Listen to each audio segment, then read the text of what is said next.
Okay, I'm waiting notification. Okay, perfect. And we are live. I want to thank everyone for tuning in to a very special edition of Off the Record on the People's Podcast this afternoon. We have an incredible guest with us, one who's going to give us some information as well as some inspiration, and that is none other than the entertainment and fashion photographer known as Basim. First of all, how are you doing, sir? I'm doing well, Jonathan. Thank you for having me on your show.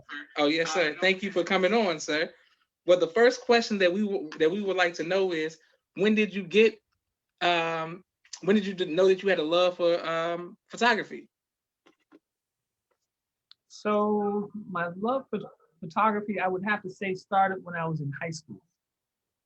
And prior to that, um, in junior high school and throughout my first 2 years of high school, I was known as an artist, Mm. fine artist. I was painting and drawing and doing animation and sculpting. Okay. So I had all these areas of art that I was really excited about and I was pursuing. And so it wasn't until probably my second semester of my junior year, I think, in high school, that um, that I started taking photography. I took a photography class, although I would often have my own camera. I often, happen to have my own camera, the little Instamatic cameras they had in the 80s, right? Okay. Yes, sir. So my purpose for taking the photography class is I wanted to combine my drawing and painting along with my photographs. Another thing that was my interest was uh, becoming what's known as an illustrator. So in the art world, if you're an illustrator, some artists have the ability to render a photograph and make it look identical to the original photograph. And so Mm. I love being able to draw and paint and do illustrations with such great detail. And so that's one of the reasons that really pushed me into becoming a photographer so that I could be able to photograph and take my own pictures and then paint them and then draw them. So that was my initial reason. And then while I was in high school, because I was shooting pictures and I was already really established as an artist, uh, the school was calling upon me to do special projects and even paint murals at my high school. So when I started taking pictures, they did the same. They needed pictures for the yearbook, and so they started calling on me to take pictures for the yearbook, which gave me the extra privilege of leaving class on some occasions to go Yes, sir. go out and on campus and sometimes even leave campus if there was a basketball game or a football game at a neighboring high school. I would have to go and travel and photograph the game. So I quickly found that being a photographer also had its privileges, and I was like, hey, that's kind of cool. And um, so it wasn't until after high school, once I had graduated, that um, I started thinking about being a photographer, sort of separately on its own. Um, started getting jobs, and people started asking me to, do pictures for them. And so that was my beginning in photography. Okay, great. And my sisters both say peace. Sister Spirit, everybody saying peace. Love you more, ma'am, and thank you everybody for watching the People's Podcast. How did your family and friends feel about you pursuing your career? Were they supportive? How did they feel about that? I was always supported for some reason. I don't remember any negative feedback. alhamdulillah, I'm really grateful. In my memory, I don't really recall anyone making suggestions to do something else. You know, I was Okay. always encouraged, and of course, my mother was my biggest supporter. She, you know, um, and so I'm very grateful and blessed to have had such a wonderful mother. And so she was always, as a matter of fact, my beginning, even as an artist, really came from her. As a Mm. child, one day I remember walking into my mom's room, and I saw on her dresser some drawings, and I Mm. must have been about 5 or 6, and it really struck me because, you know, I'd never seen my mother draw, and I didn't know that she could draw. But it really captivated me, and I stared at those pictures for a while, and I said, "Wow, my mother can draw." You know, Mm. it had an impact Mm. on me, and really, I can say that definitely was my inspiration to do art and to draw and to do art. Period. Yeah. So no um, pushback, and no one was suggesting that I not pursue my endeavors to become an artist.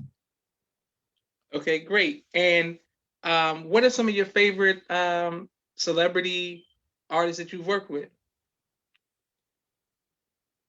I have favorites for different reasons. Okay. Okay, so I'd probably have to say my all-time favorite um, would have to be Muhammad Ali, Yes, sir. and for many reasons.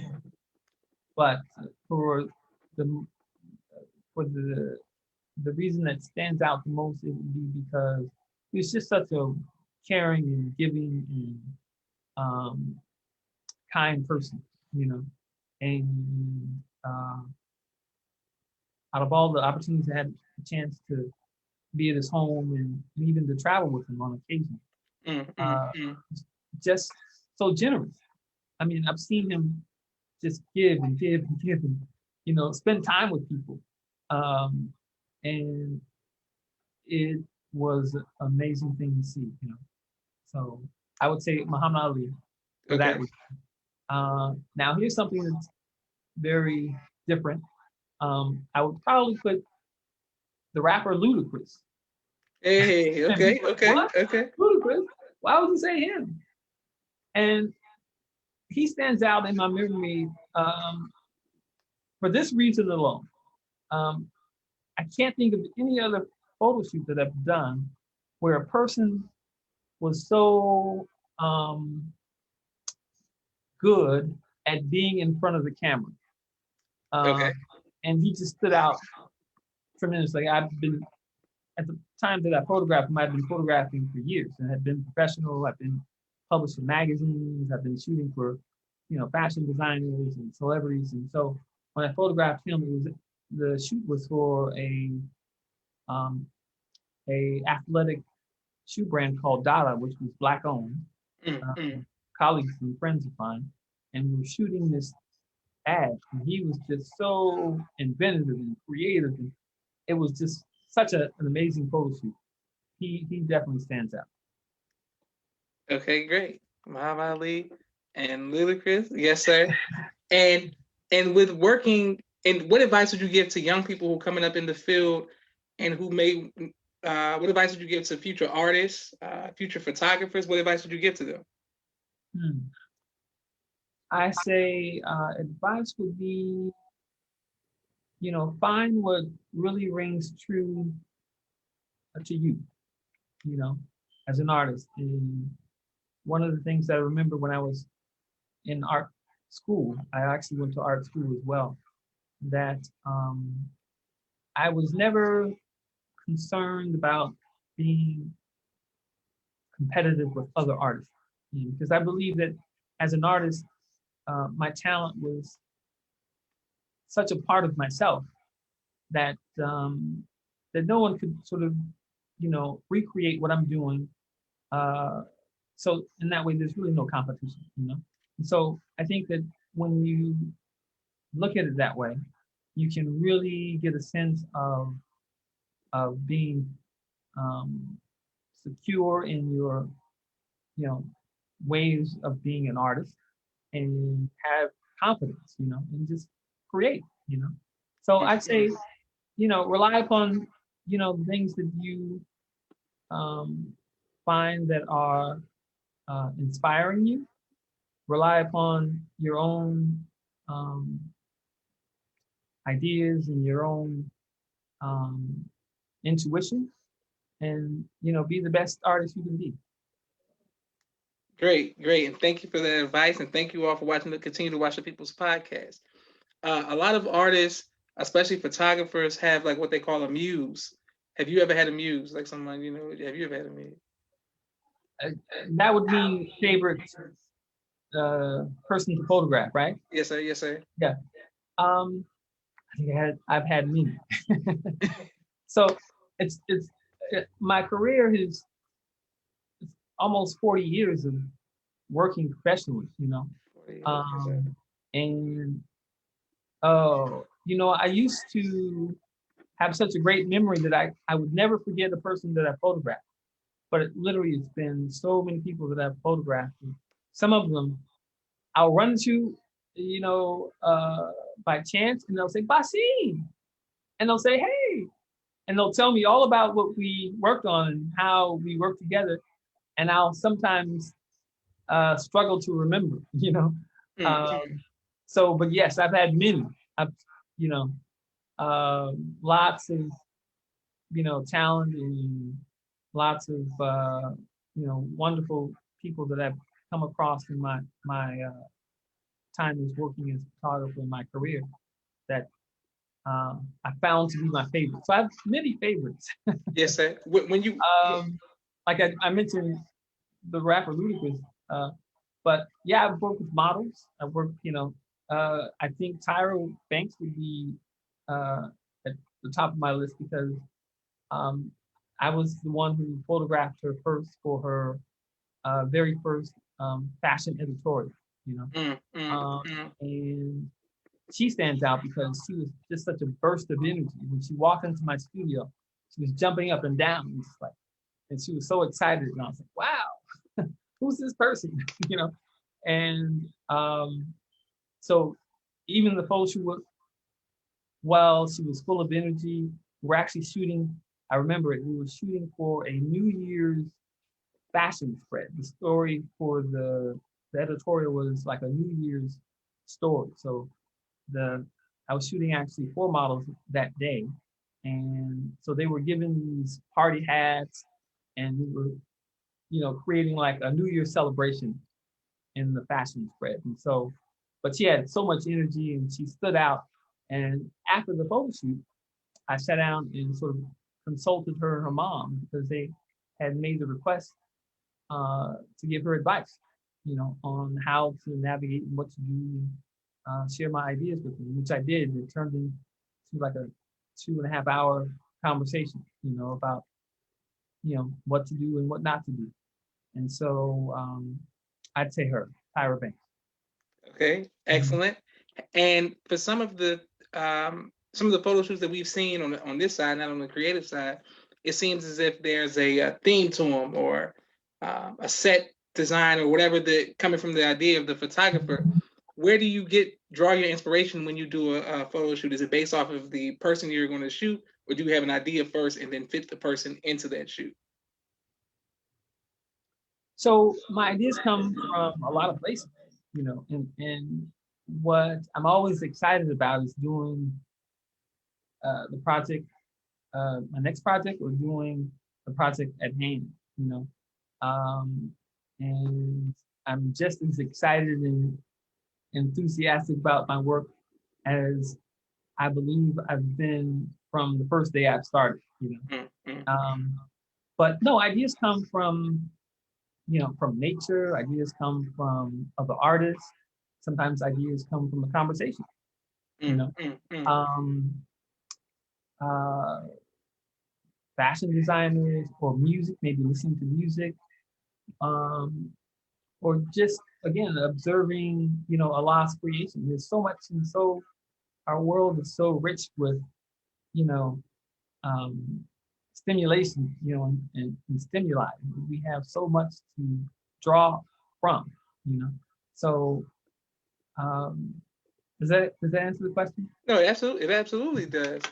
How has the people with camera phones and that the new technology of everybody taking pictures, selfies, and things of themselves, how has that affected the business? And do you think that photographers will always have a place in the industry? Here's my phone. Is it? I shoot with it. And as a matter of fact, this is a picture I shot for Sister Carmen. This is like her ad for Almusa, Okay. for her clothing line. And, the reason I bought this phone is the reason that I bought my last iPhone is because in the middle of doing a photo shoot, the model said, hey, she handed me her phone and says, take a few pictures with my cell phone. And at the time, I didn't have a smartphone. I just had I think I still had a flip phone, believe it or not. And I was holding on to my flip phone. I was like, I don't need to change my phone. Oh, y'all go on with that. And so I took her phone and I started taking pictures. And I looked at the pictures and I said, wow, that's a great shot. And I went right out and I bought my first iPhone. So to answer your question, I try my best to keep, abreast of, the latest technology and cell phones. And I love this phone because not only do I shoot stills with it, but I also shoot video with it, which I also do video. So I love technology and I think it's great. Now, here's another thing. When the phones really started getting popular, I used to shoot weddings. And okay. I would be at a wedding, and the minute that the minister says, and I'll pronounce you man and wife, people will jump up with their cell phones, and I'm sitting there trying to get a shot, and I have all these cell phones in my shot. You say. Wait. And so it's definitely been a change. And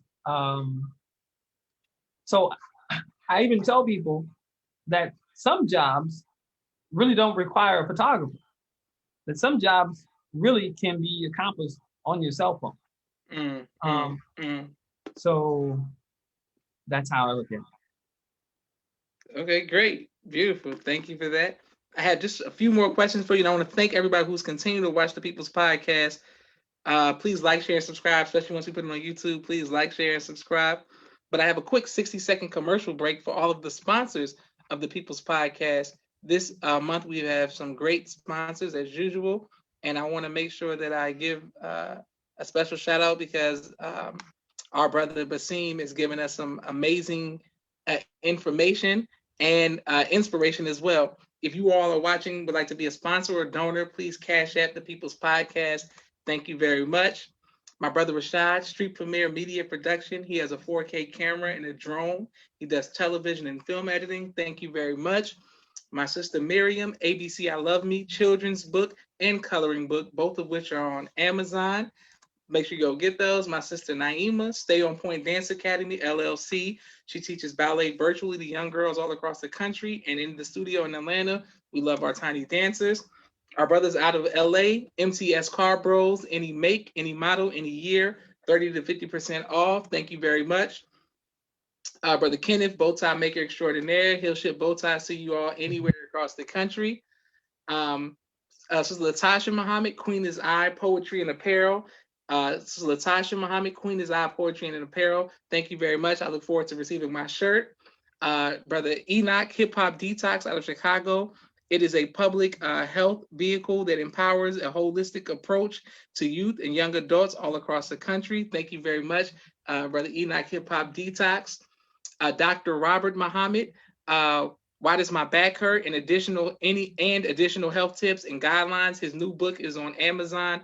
Dr. Robert Muhammad, Why Does My Back Hurt? And additional health tips and guidelines. Make sure you go out and get that. Sister Kanika Yakub, CBD Mom Company, self-infused care line. She has the creams, the oils. Thank you very much, Sister Kanika. Coming right back to our great guest, Brother Basim. My letter A book by Sister Landra El Muhammad. My letter A book by Sister Landra El Muhammad. Thank you very much. Dr. Henry M. Carter, right here in Atlanta, Georgia. King Henry's Turkey Legs. Brother Rashad Muhammad, Chicago, COVID-19 Disinfecting Cleaning Services. My father's book, A Soldier in the Movement of Christ, AbdulSharif.com. And last but not least, my two books, Cleopatra, which is a children's book, and No Father, No Excuse, both of which are on Amazon. Right back to our amazing guests. Thank you very much. Oh, congratulations on your books. Those are beautiful. Oh, thank you very much, sir. Thank you very much, sir. And now that I know what you do, we have to get set up a photo shoot if I'm ever in LA or you ever in Atlanta. Yeah. Well, another part of my art background is when I was, before I actually left, because I lived in LA, then I left and lived in Long Beach. And there was a company called HannahBarbera. And HannahBarbera created the cartoons known as the Flintstones, the Jetsons, Tom and Jerry, the Smurfs, and many more, Scooby-Doo. Yes, sir. And so I became an animator at this company coming right out of high school. And so my job was to come up with new characters and design new cartoons. And so that's another part of my art background that I had. And so when I saw the children's book, I really appreciate that. And I love seeing us do our own books and cartoons and animation. That's great. That's amazing. I went to a school called Westwood College for School and Design, fresh out of high school in Naperville, Illinois, where I'm from. And I before I moved to Atlanta, that's what I was going to do, is go into animation. I wanted to work for Nintendo or video game company and design video games. Oh, excellent. Now I'm familiar with Hanna-Barbera, of course, from the seeing the reruns of the Flintstones and stuff like that, but also from Kings Island, like the theme parks, and seeing them have like the characters there. What was it like? What was it like being an animator for them? Like, what was that like? Okay, so I got in right at the point when just before they created the Smurfs, and it was really wonderful.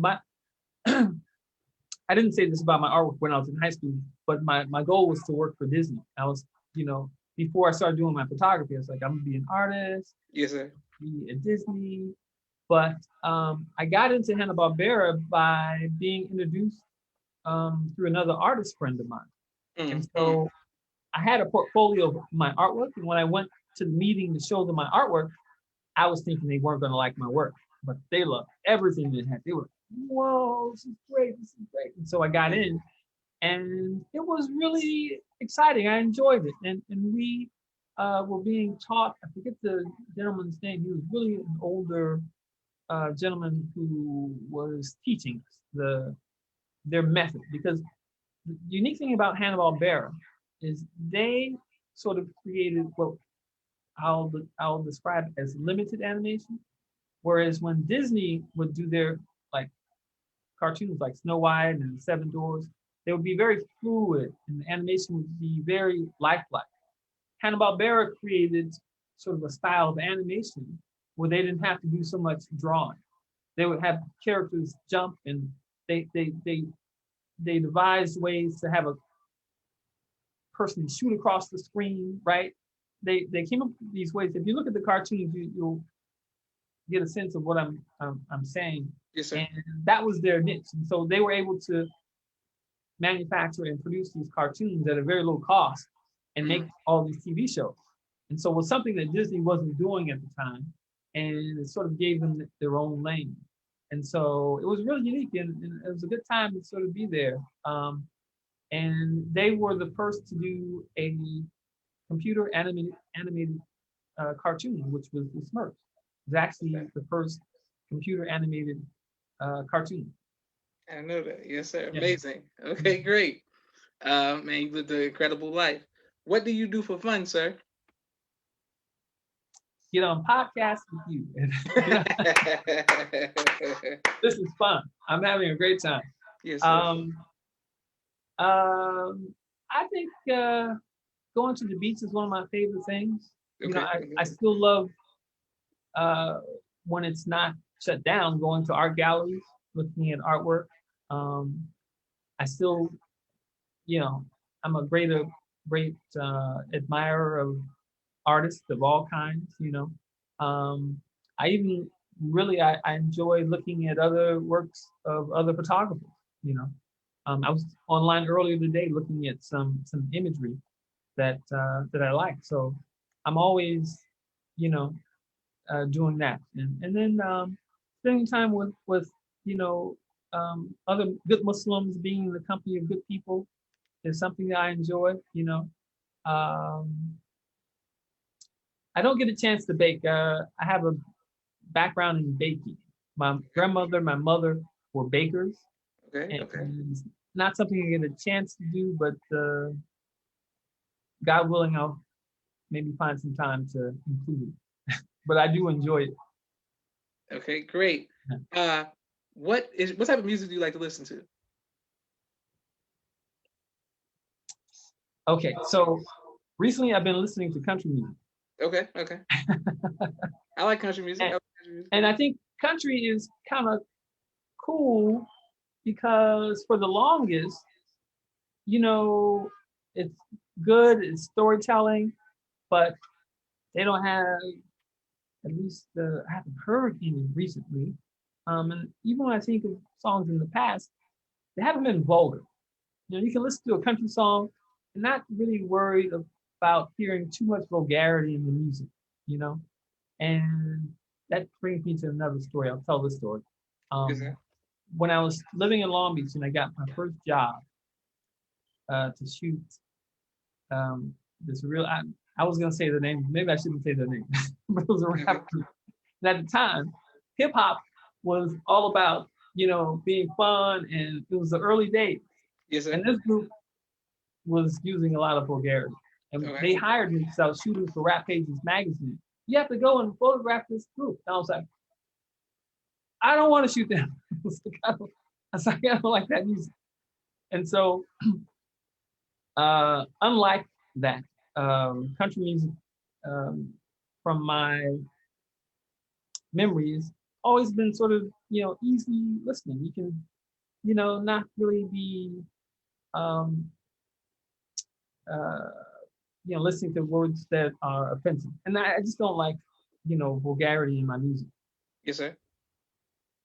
Okay, great. Well, I like Leanne Rhymes. Oh So yeah. yeah, I like some Leanne And Rhymes. also, I just directed uh, this video for a country artist Mm, who I directed a music video. Her name is Danny Wright, and I've mm. been working with her. She's an African American sister who does country music. That's cool. That's So cool. yeah, it's another reason why I got interested uh, to listen to country music. But I like, of course, I still love hip hop. I love jazz, um, R&B. You know, Yes, sir. um, I love blues. Uh, let's see, I was talking about BB King the other day, um, and a number of the artists on your wall I've photographed: MC Hammer, Michael Jackson, Mm. Lil Wayne, um, uh, Whitney Houston. Who is that? Mm. No, I haven't photographed her. But yeah, a lot of those people back behind you, I've taken pictures of. Well, we got to stop. We can't stop and just skip over the goat. Like you just threw his name out, kind of like he was like with everybody else. But like, what was it like working with Michael Jackson? Oh, that was amazing too. Michael's an incredible person. Another person who's really giving. Uh, um, here's a quote from his father. Mr. Jackson said that Michael's biggest problem is he doesn't say no. He Mm. gives and gives. If someone asks them for something, he would give it to them. And I remember there was a time I was actually outside of Michael's Humvee Hills house where he passed away. And I was there with um, the publicist for the family. And like always, you know, when Michael comes and goes from the house, there would be fans outside of the house. And when Michael's car pulled up, they rushed the car. And a lot of them, you know, are autograph collectors and things like that. So they have this merchandise and memorabilia with them. So Michael rolled down the window and they rushed the car, and people were yelling, Michael, sign this, sign this, sign this. And this one guy was yelling above everyone else. Michael, the children need you. Michael, please sign this, Michael. And Michael says, what do you want me to do? And the guy said, sign this, the children want you. And he shoved some posters through the window, and Michael took them and he signed it, you know. And so I think it's a classic example of what Mr. Jackson was saying about Michael. It's like he just gives and gives and gives. He rarely says no, you know. And I think just from sort of being around him, I can see that being the case. Yes, sir. Will you ever write a book on your personal life? I'd like to write a book.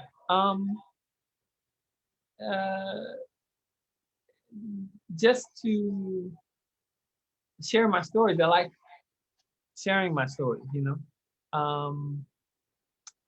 Yes, I would. Okay, great.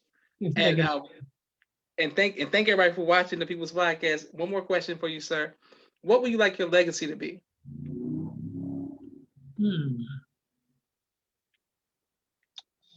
Thought about that too much.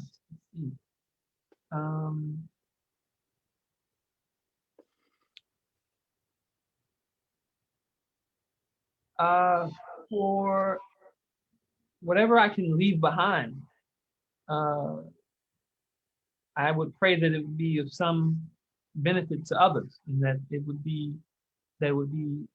of good use to others, you know, and that it can help, you know, better the lives of, you know, others in some way or another. That's a good question. I probably should have got that question and thought about it. Maybe I could give a more, you know, in-depth answer. But I would say yes, just something that I could leave of good behind. Any good that I have that can be of some help to people. That would be my legacy, I guess.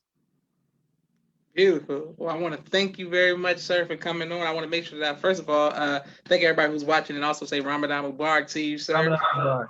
Yes, sir. And this is Joshua Leonard Muhammad signing off of the People's Podcast. Assalamu alaikum, sir. Walaikum assalam. Thank you. Thank you for coming on.